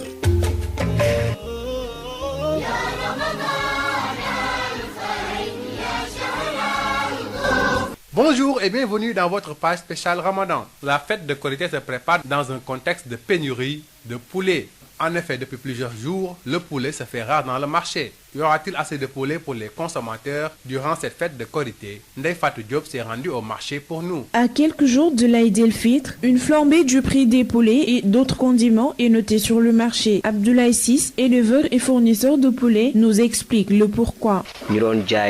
Beaucoup de nos fournisseurs ont épuisé leur stock de poulet. Cette pénurie est due en partie à la mauvaise qualité des poussins qu'on a reçus cette année-ci. C'est la raison pour laquelle beaucoup d'agriculteurs n'ont pas pu avoir des poulets de poids appréciables et susceptibles d'être vendus durant la fête de Korité. Ces agriculteurs sont même obligés de se rabattre sur d'autres qui sont dans les régions. Il y a réellement pénurie de poulets dans le marché. C'est la raison pour laquelle l'année dernière, à pareille heure, on vendait des poulets entre 2000 et 2300.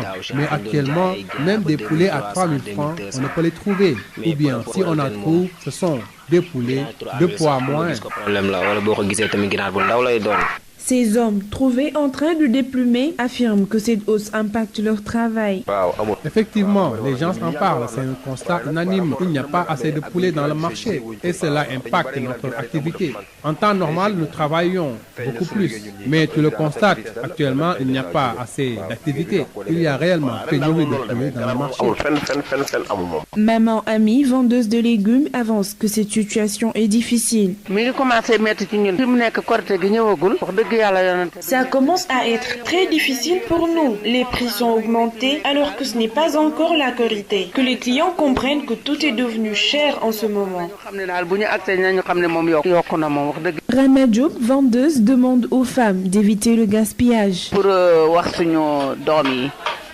ñu def lu yam rek baña nek di indi yenn problème yi nga xamné ñom ñoko indi seen bop mu seer ñu faré ci lu dul jeex té buñ paré ñu tour ko koko aussi amul ben sens ñu def lu yam lu nga xamné li ñu leen jox ci dépasse dal dañ ko mëna économie. L'augmentation du prix des poulets et de certains condiments ne sera pas facile pour les Sénégalais, mais n'empêchera pas la célébration de la fête. Comment le jeûneur doit-il passer la fête de Korité? Quel sens et symbole doit-il donner à ce jour? Quelles sont les recommandations édictées par l'islam? Voici les réponses d'Imam Mokhtar Ndiaye. La fête de Korité marquant la fin du jeûne du Ramadan est un jour exceptionnel, d'une grande importance, un jour de pardon et de miséricorde.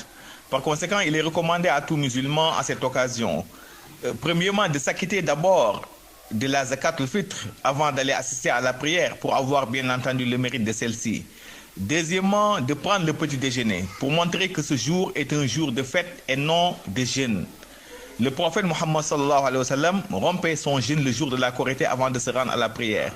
Troisièmement, de se laver proprement, de se parfumer et de porter de beaux habits pour honorer, n'est-ce pas, ce jour. Quatrièmement, de proclamer la grandeur d'Allah subhanahu wa ta'ala jusqu'à l'arrivée de l'imam. En ces termes, Allahu Akbar, Allahu Akbar. Allahu Akbar kabira, walhamdulillahi kathira, wa subhanallah bukratan wa asila, la ilaha illallah. Jusqu'à l'arrivée de l'imam. Cinquièmement, d'aller assister massivement à la prière de l'Aïd el-Fitr. Et pour revenir justement à cette prière de l'Aïd el-Fitr ou de Korité, Je rappelle que c'est une sunna très recommandée par le prophète Muhammad sallallahu alayhi wa sallam. Une prière que tout musulman sain et sauf doit assister. Même les enfants et les femmes, n'est-ce pas, n'y sont pas épargnés. La prière de l'Aïd al-Fitr se compose de 2 rakas et ne présente ni iqam ni azan. La première raka comporte 7 takbir et la seconde 5. Une prière qui sera suivie, n'est-ce pas, par un sermon dans lequel l'imam va exhorter les fidèles, n'est-ce pas, à la piété, c'est-à-dire le fait de se plier aux recommandations d'Allah subhanahu wa ta'ala et éviter le maximum possible ses interdits. Et surtout encore leur rappeler le sens et la portée de ce jour qu'est l'Aïd el-Fitr. C'est la fin de votre page spéciale Ramadan. Merci de l'avoir suivi.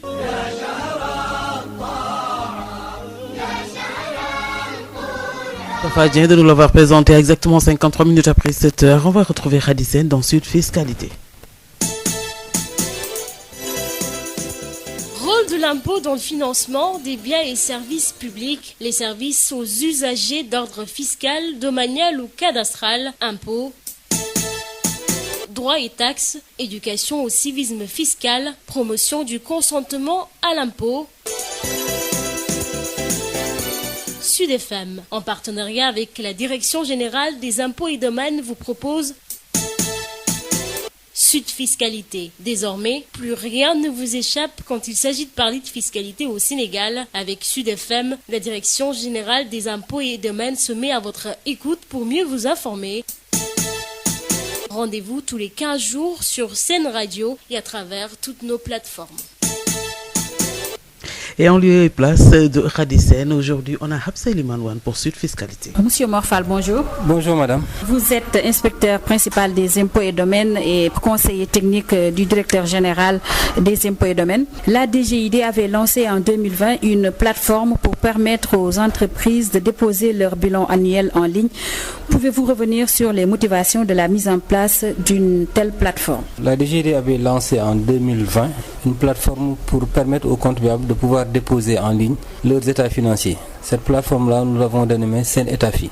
Qu'est-ce qui explique la mise en service de cette plateforme? Comme vous le constatez sans doute, la DGID a lancé depuis bientôt une décennie un programme de modernisation de ses services et de ses procédures. Dans le cadre de ce programme, nous cherchons à digitaliser tous les services que nous offrons aux contribuables. Donc, on avait déjà commencé à permettre aux contribuables de pouvoir déclarer et payer leurs impôts en ligne. Donc, nous poursuivons la même logique qui consiste à permettre aux contribuables, aux entreprises en particulier, de faire toutes leurs obligations fiscales sans avoir à se déplacer. Donc, c'est dans la continuité de ce programme de digitalisation-là que nous avons mis en place cette plateforme qui permet désormais aux entreprises de pouvoir déposer leurs états financiers, qu'on appelle souvent bilan, à partir de leur bureau, de leur domicile, en tout cas sans avoir besoin forcément de se déplacer au niveau de nos services à la DGID.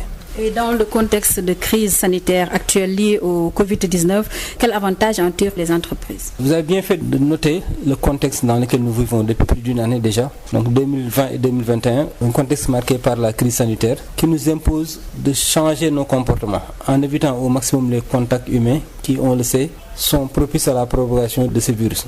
Donc on a voulu mettre en place cette plateforme-là pour vraiment permettre à chaque entreprise de déposer ses états financiers en ligne, ainsi éviter le déplacement et les contacts que ça peut occasionner au niveau des transports, éviter également le contact au niveau de nos services, et le tout, il le fait à moindre coût parce qu'il n'a pas besoin de se déplacer, et l'accès à la plateforme est également totalement gratuit. Une année après la mise en place, avez-vous évalué son utilisation, et si oui, quels en sont les résultats? Effectivement, après la première année de mise en service, nous avons procédé à une évaluation de l'utilisation de la plateforme. Nous avons été agréablement surpris de voir le niveau assez élevé d'utilisation de la plateforme. Ne serait-ce que pour la première année, on a eu plus de 2000 entreprises qui ont eu à déposer leur état financier en ligne, et le nombre d'entreprises inscrites dépassait déjà les 3000. Or, c'était fait dans un contexte vraiment d'urgence, mais malgré tout, la plateforme a été largement utilisée par les entreprises. L'évaluation que nous avons effectuée l'année dernière, nous l'avons faite en collaboration avec déjà les représentants des entreprises, mais aussi les autres parties prenantes, notamment les membres de l'ONECA et des représentants des entreprises, pour pouvoir mesurer les points forts et les points d'amélioration de la première version. Une nouvelle version a été lancée. Qu'est-ce qui l'explique et quels sont les bénéfices ou améliorations apportées à cette nouvelle version? Ce qui le motive, c'est essentiellement deux choses. D'abord, renforcer les points forts de la première version et corriger les limites qu'on avait notées dans cette première version. De façon plus concrète, dans la première version, seules les entreprises qui relevaient du système normal avaient la possibilité d'utiliser la plateforme. Donc on avait exclu une partie des autres entreprises, c'est-à-dire les petites entreprises. Celles qui relèvent de ce qu'on appelle le système minimal de trésorerie sont les entreprises qui ont un chiffre d'affaires inférieur à 60 millions. Ces entreprises-là, l'année dernière, n'avaient pas la possibilité de déposer en ligne. Donc, elles étaient obligées de se déplacer encore pour venir faire le dépôt. Il en était de même pour les entreprises qui relevaient du cadre des assurances et du cadre des banques. Ces deux catégories d'entreprises-là, assurances et banques, n'avaient pas non plus la possibilité de déclarer en ligne leurs états financiers l'année dernière dans la première version. Donc, c'est compte tenu de ça qu'on a voulu élargir le périmètre du dépôt en ligne. Donc, désormais, je peux affirmer ici que toutes les entreprises, quel que soit le secteur d'activité, le chiffre d'affaires ont aujourd'hui, si elles le souhaitent, la possibilité de déposer les états financiers sans se déplacer en utilisant donc la plateforme Sen-État-Fi. Les autres améliorations ont concerné un peu la facilité d'utilisation de l'application et parfois l'interprétation des rapports d'erreurs que l'application émettait. Morphal, nous savons que le développement des procédures administratives en ligne est encore récent.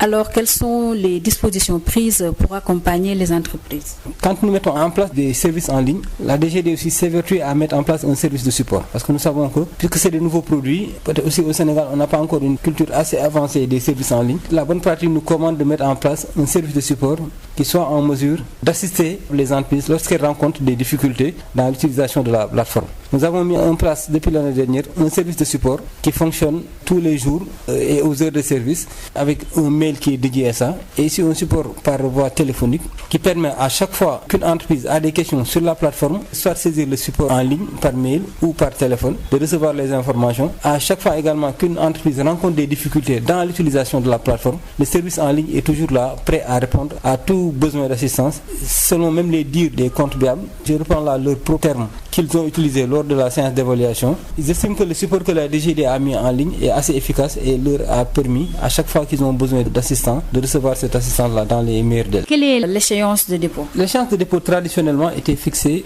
au 30 avril de chaque année. Mais exceptionnellement, compte tenu un peu du contexte et des évolutions, notamment la mise en service de la deuxième version, le directeur général des impôts et des domaines a décidé de prolonger jusqu'au 25 mai 2021 le dépôt des états financiers pour l'exercice 2020. Je rappelle donc que les entreprises ont jusqu'au 25 mai 2021 pour faire le dépôt soit physique ou en ligne des états financiers de l'exercice 2020. Avez-vous un message à l'endroit des entreprises qui utilisent vos services en ligne et particulièrement la plateforme Sen-État-Fi? C'est d'inviter les entreprises à utiliser les services en ligne que nous offrons. La DGID s'est résolument engagée dans une voie d'améliorer la qualité des services qu'elle rend à ses usagers. Beaucoup de services en ligne sont développés. Les entreprises déjà n'ont plus besoin de se déplacer pour faire leur déclaration et leur paiement. C'est pareil aussi maintenant pour les états financiers. Donc nous invitons toutes les entreprises qui sont appelées à déposer leurs états financiers de privilégier le dépôt en ligne. Ça procure des gains de temps. Ça leur permet aussi d'avoir un archivage automatique et électronique de l'ensemble des documents qu'ils échangent avec la DGID. Sud FM vous remercie, Monsieur Morphal. Merci beaucoup, madame. Je rappelle que vous êtes inspecteur principal des impôts et domaines et conseiller technique du directeur général des impôts et domaines. À 60 ans, Jeune Afrique fait peau neuve avec une promesse inchangée, être la meilleure source d'informations politiques et économiques, ainsi que l'espace de débat privilégié de ceux qui souhaitent construire une Afrique forte, souveraine et innovante. À découvrir dans le nouveau mensuel de Jeune Afrique, Côte d'Ivoire, un revenant nommé Gbagbo, Cameroun, jusqu'où ira Franck Biya, Maghreb, qui sont les stars des nouveaux médias, Guinée, Alpha Condé, Acte 3. Jeune Afrique, bien s'informer, mieux décider. Disponible chez votre marchand de journaux et en édition digitale pour 1 € seulement. Canal Plus mu ngi leen di ñaanal bëccëgu jàmm. Sud FM. Il est 8h. juróom-ñetti waxtu jot na sax ba teg benn simili ñu ciy jégalu bu baax a baax salaamaaleykum Hadj Modou Faye. aleykum salaam soxna. xibaar yi ñaareel bi pàcc ci yaatal ci àllarba ji tey fukki fan ak ñaar ci weeru mai 2021 ñu tàmbali ko ak li nga xam ne moo di korité ci réew mi ñaari yoon lay doon. kay waaw ci ñi nga xam ñoo di coordination des musulmans du Sénégal lenn ci ñoom gannaaw ba nga xamee ñoom nañ dégg nañu asalaamaaleykum mbokk yi ba ñu leen nuyoo ca Mali Niger daal ak tamit Côte d'Ivoire na gis nañ fa weer wa loolee ci la ñu daal di sukkandiku ñoom ba tey ne ñu tey ji moom moo di seen korité kenn ci ñoom kook moo di imam Serigne Talla Diop loolu la rotal ci ay kàddu ñu déglu ko. bismillahi rahmani rahim alhamdulillah wasalaatu wasalaam ala nabiyina muhammad wa ala alihi wa sahbihi ajmain wa baad mbokk jullit yi asalaamualeykum wa rahmatullahi wa barakaatu. ñu ngi doon daje tey ci ngoon ci commission bi nga xam ni mooy saytu weer wi te te nekk ci biir coordination des musulmans du Sénégal daje nañ ci ngoonu talaata mu tolloog 20 fan ak juróom-ñeent ci weeru koor gi dëppoo woon ak 1 fan ak benn ci weeru mai 2021 doon gëstu lu jëm ci weeru korite gi biñ ko gëstoo ci biir réew mi ak ci bitim réew li nga xam ni mooy déclaration biñ bëgg a jox jullit yépp mooy ñu ngi leen di xamal ni weer wi feeñ na tey jii ci talaata ji gis nañ ko fu mel ni Mali gis nañ ko Niger gis nañ ko Côte d'Ivoire kon suba àllarba 12 mai 2021 mooy bis bu njëkk ci weeru korite gi muy Shawal 1442 kon ñi ngi xabaar jullit yépp suba mooy bisu korite gi ñaan yàlla mu nangul ñu nangul leen asalaamaaleykum wa rahmatullahi wa barakaatu. commission nationale bi nga xamee ne ñoo di seeni weer wi fii ci Sénégal ñoom tey jii ci àllarba ji la ñuy daal di seeni weer gi comme ñi nga xam maanaam ne ko yeneen réew yu bare bare itam di defee tey jii imam El Hadj Omar Diène ñu déglu ko. asalaamaaleykum wa rahmatullahi mbokku journaliste yi ak presse sénégalaise bi man imam El Hadj Omar Diène maa ngi leen di xamal ne ñun ñu ngi séentu weer bi àllarba incha allah ci RTS muy tombeek le 14 moom la ñuy séentu weer bi fii ci Ndakaaru ak li ko wër ak suñu correspondant yëpp sur l'ensemble du territoire national ndax ñun ñu ngi commencé woon àllarba kon ci la ñuy séentu tamit ñun ñi nga xam ne àllarba la ñu commencé woon suñu 20 fan ak juróom-ñeent bii di ñëw mu nekk àllarba it tombe 20 fan ak ñeent ci weeru mai bi ñu leen di informer ne ci la ñuy séentu weer bi à partir de 19h ci RTS salaamualeykum wa rahmatullahi taala wa barakatuhu. yeneen réew yi mel provisoire merci. yeneen yu mel ne Algérie fa yeneen réew yi arab yi ak tamit Makka Arabie Saoudite ak yenn réew yi nga xam ne ñoo féetee ci Asie fu mel ne France itam ca la bokk ak Allemagne ak yeneen réew yi fu mel ne tamit jullit yi nekk ci Espagne ñoo ñëpp wax nañu ne ëllëg ci alxames ji la ñuy def seen korité li aju yi tamit ci wàllu maanaam ganaar yi waa ASCOSEN gis nañu ne néew na lool ren ji moom dafa néew ba noppee itam ñu ne déetawaay mu cher lool itam ak yeneen i mbir Momat Cissé bokk ci ñoom waxtaan ci ak Aïssatou Gueye Ba.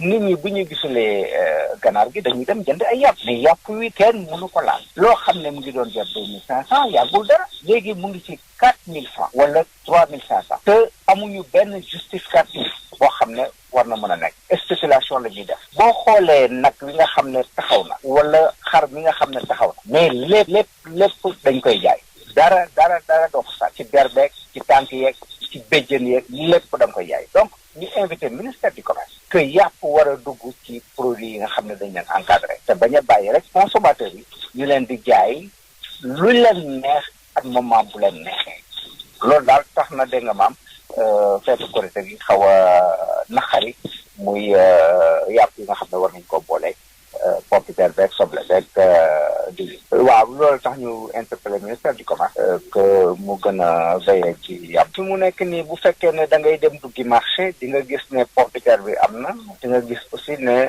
soble bi am na mais boo ko xoolee diwlin gi nga xam ne moom moo ci ànd diwlin gi cher na trop ba ñun demandé woon nañ parce que taxe yi nga xam ne moom lañ ci teg ñu wàññi ko bu ko defee bu ñu ko nalee fii mën ko jaay nit ñi parce que bitim réew la yokkoo bitim réew lay yokkoo loolu mbokk moom rotale ay kàddoom ndox mu sell moo ma fi ñu toll nii mi ngi am ci commune bu Ngexoox doon tey tamit jafe woon na fa SONES ak tamit Sen'Eau ak liggéey ak bërëb ak ñi nga xam tam ñoo ciy denk di liggéey seen dool am nañ benn jumtukaay gu am solo goo xam ci wàllu ndox mi la li tolloog junni ak téeméer ci ay kilomètres kib yoo xam ni wax nañu ne daal dañ koy amal ci luy tolloog ñaari junni ci ay liitar ci bis bu ne mu mën koo ñoddi mu nekk nag loolu bu nu xaymaa koppar yi ci tàbbi lu mu gàtt toll na ci ñetti milliards ànd ci tamit ak politique boo xam ne bi dañu am ay bari ñoo xam daañu ci mën a xëcc daal itam luy tolloo ko juróomi junni ci ay compteur ni nga xam ne directeur général bu SONES wax na ko seen yéene it mooy fexe daal ba loolu itam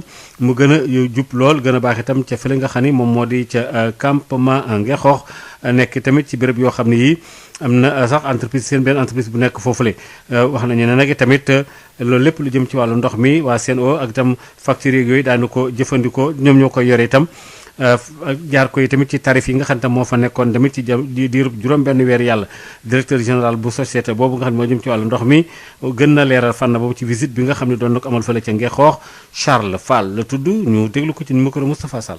incorporation Ngexoox ci périmètre SONES ak bu Sen'Eau pour loolu am gouvernement bi ci ndimbalu banque mondiale def na ci xaalis bu takku def nañ ci ñetti milliards ak ñaari téeméeri junni millions 3 milliards de 200 millions de francs CFA loolu tabax nañ ci ay ñetti forage yu mucc jamono tabax nañ ci tamit benn château d'eau indi nañ ci tàllal nañ ci lu toll juróom benn fukki kilomètres ci réseau ndox mais aussi ak ay robinet mbedd yu bari lu toll ci fukki robinet ak juróom benn muy borne fontaine donc loolu tamit c'est pour mën a indi saafara jafe-jafe ndox bi nga xam ni population wu Ngexoox yàgg nañ ko am jafe-jafe ndox bu Ngexoox yàggoon na wante tamit bu ko indi woon mooy màggaayu population bi mooy que tamit ni le fait que système bi fi amoon du woon bu système bu mucc jamono moo tax ñu dugal ci alal ju takku noonu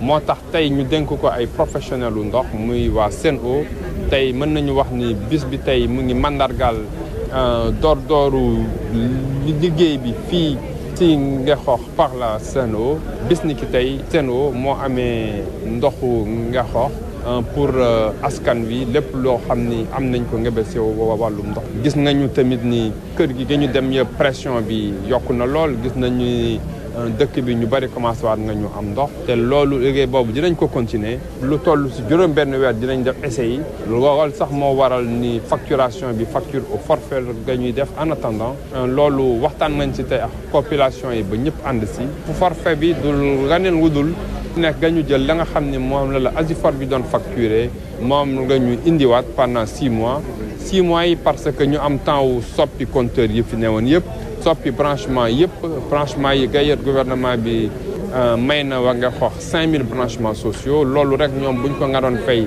700 millions la ki suñu xaalis donc le temps que liggéey boobu mën a antu donc ñu mën a reprendre la facturation au réel.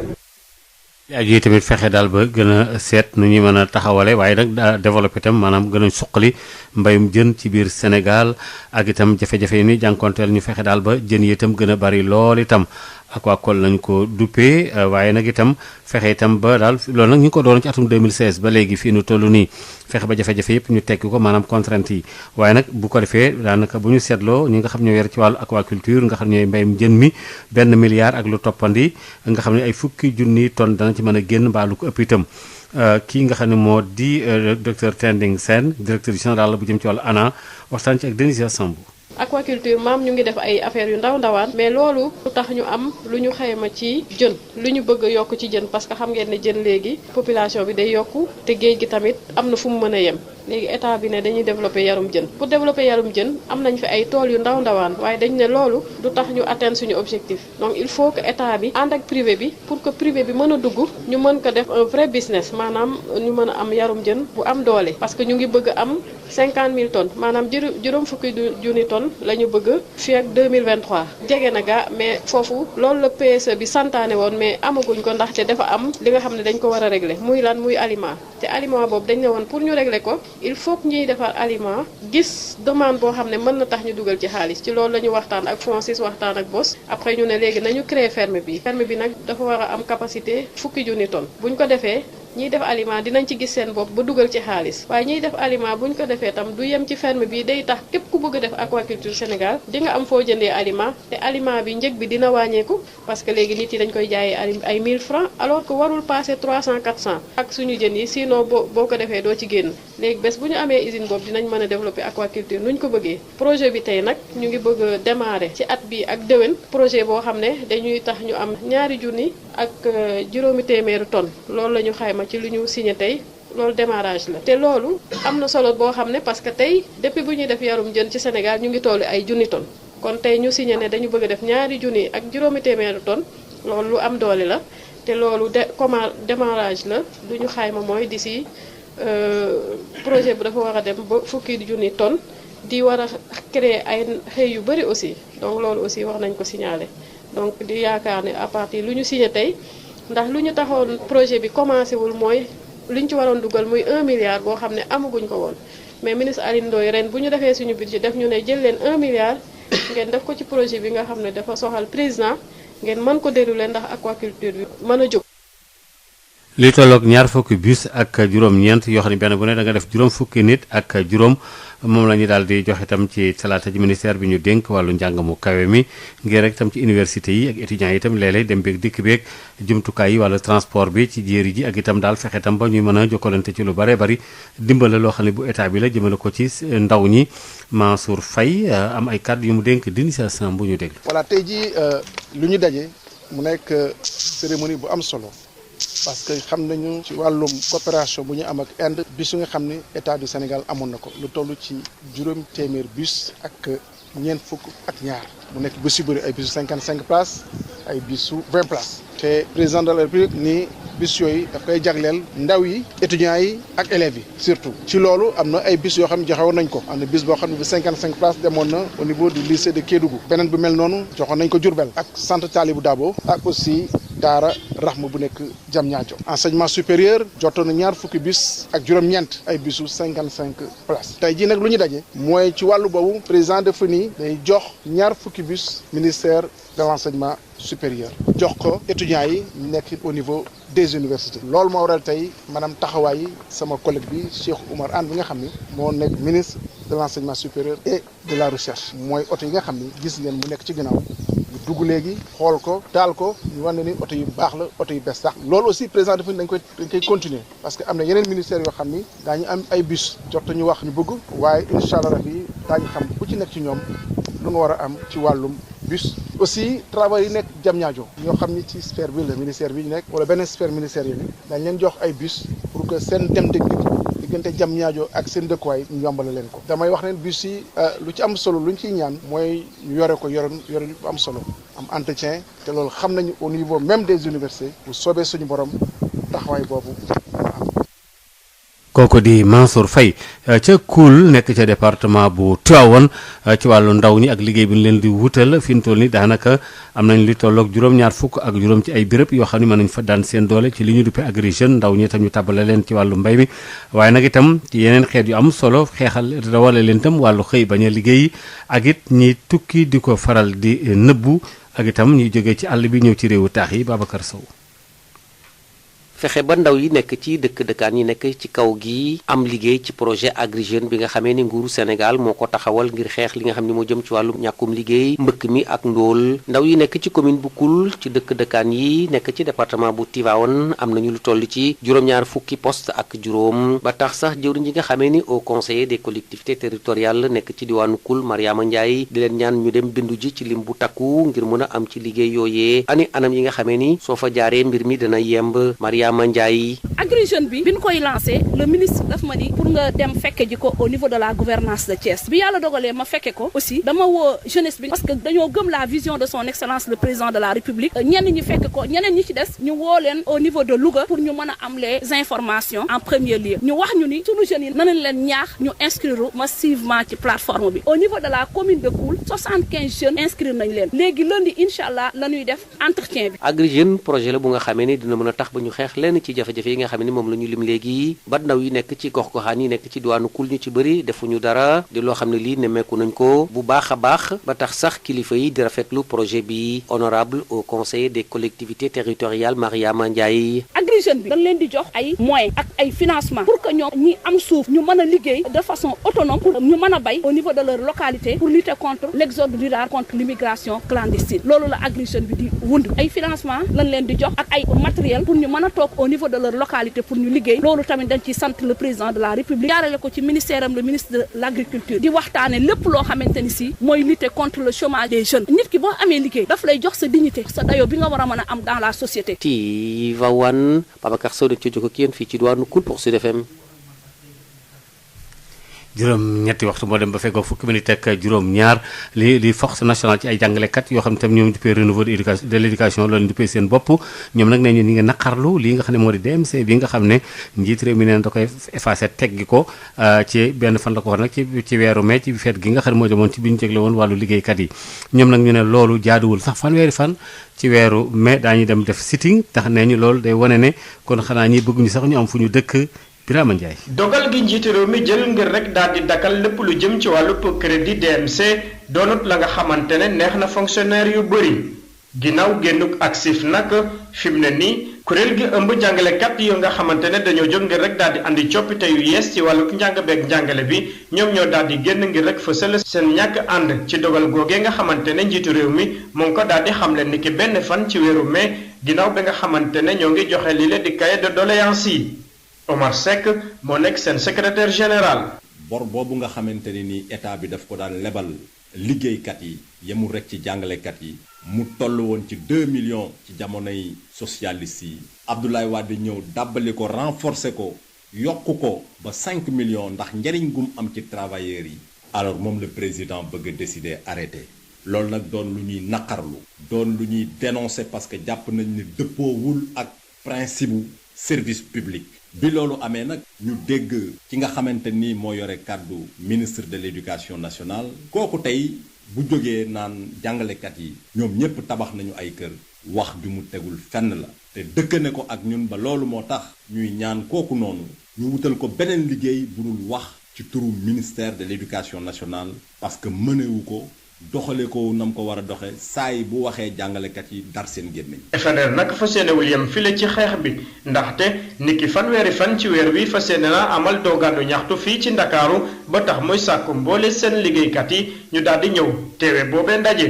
ba tax na ñu bëggoon président de la république mu xoolaat décision boobu ndaxte kat ku yokkul ku ne yow yaa wàññi. léegi nag étant donné que waxtaan nañ ci ak ñi ci war a waxtaanal ñëpp travailleurs yëpp li ñu décidé mooy le 30 mai incha allahu rabi 2020 ñu def benn sitting place de la nation à partir de 10 heures ñu ciy woo jàngalekat yëpp di ci woo travailleurs fonction publique yëpp di ci woo contractuels yi ak décisionnaires yi ñëpp ñoo nga xamante ne nii ñu ngi doon toog déposer depuis des années di xaar DMC tey président ni da koy arrêté. ñu fàttali leen ne crédit DMC naka dafa doon tax képp ku nekk fonctionnaire nga mun a am fa nga xamante ne di nga fa lebub koppar ngir rek daal di tabax sa kër liggéeykat yi nag la ñoo sàkku ci njiitu réew mi bu daal di deltu ginnaaw ci dogal googi ñu jàpp ne doonut la nga xamante ne moom mooy li gën. yi féete bët gànnaaru réew mi ñoom itam léeg-léeg dañu am ay jafe-jafe nañu nag daal nañ bàyyi xel fële nga xam ne moom moo di boori Matam jàngalekat yi doyul te lii ñuy jël itam ci juróomi junni yi bu kenn wate taxas wet Abdourahmane Diène. boobu ba léegi ñu ngi toog di xaar kañ la ñuy yeesalaat bureau national bu kuréel bi nga xam ne moo ëmb jàngalekat yu fare ca parti APR li nu mel moo tax bañ a féete ca Matam ak waa Saint-Louis daal di samp seeni kuréelu bopp ñu duppee ko répondre daal di fësal ni ànduñu benn yoon ci doxaleen bi nga xam ne moom la waa bureau national di doxalee Kalidou Moussa Thioub la ñu dénkoon seen i kàddu. au niveau national problème moo fa amoon dafa baroon ay lobby ba affaire bi tas ndimbal bu amee wala leneen bu ñëwee ci ñoom lay yem musul wàcc ci département yi ñun nag ñu ngi koy ñaawul ku nekk naan man maa jiite ki nekk du def lu ko neex ñun nag ñun xaaral ñu taxaw wane suñu doole ak suñu engagement ginnaaw son excellence président de la république lan moo waral te aussi ñu taxaw teg woote ndaje benn affaire moo ko waral dañu bëgg aussi président moo xam que ne noor jóg na noor taxaw na mu ngi ci ginnaawam. ñoom jàngalekat yu fare ca parti APR te bokk fii ci diwaanu Matam ak ca Ndar gisuñu benn yoon seen bopp ci kuréel bu mag bi ba tax na ñu ngi sàkku si njiitu réew mi mu daldi ni mu gën a gaawee wutal leen ab njiit boo xam ne dana mën a taxaw doxal. dañu bëgg aussi par rapport à léthargie ak division bu am na gaaw xool kan moo ko war a doy mu tànn ko def ko coordinateur wala coordinatrice nationale du réseau des enseignants ba liggéey bi mun aussi tàmbale war ñu mun a liggéey buy tànn nag na xool bu baax parce que ñu fi nekkoon bëggatuñu leen gis bëgguñ ñuul nit yu mel ñu mu jëlaat leen jox leen réseau bi su boobaa noor du ci ànd dañu bëgg mu xoolaat bu baax kan la war a tànn pour mu mun a jiitewaat réseau bi. ci wàllum juróomi junniy jàngalekat yi nga xam ne moom lañ jiitu réew mi fas yéene jël ci at mi ñu jëm waa répondre jàpp nañ ne Macky Sall dafa war a beral loxo diwaanu Matam. bu mënoon yokk aussi pour la région de Matam aussi dinañu arrangé bu baax a baax boo xoolee déficit d'enseignants dafa am fii ci région de Matam. y a un déficit énorme bu mënoon aussi yokk quota pour région de Matam dinañ ci rafetlu parce que boo xoolee am na ñi nga xamante même suñu leen tànn ñëw ci gox bi dañu bëgg a ñibbisiwaat naan Matam dafa tàng Matam dafa nii léegi nag bu mënoon yokk quota bi dinañu dimbali. mu nekkoon Abdourahmane Diène fii ci Matam pour Sud FM. Abdourahmane Diène ñu ngi lay jaajëfal bu baax a baax soxna Maria kon tamit foofu la ñu daal taxawal. jërëjëf Hadj Maodo Faye sant la gërëm la bu baax a baax wéy ci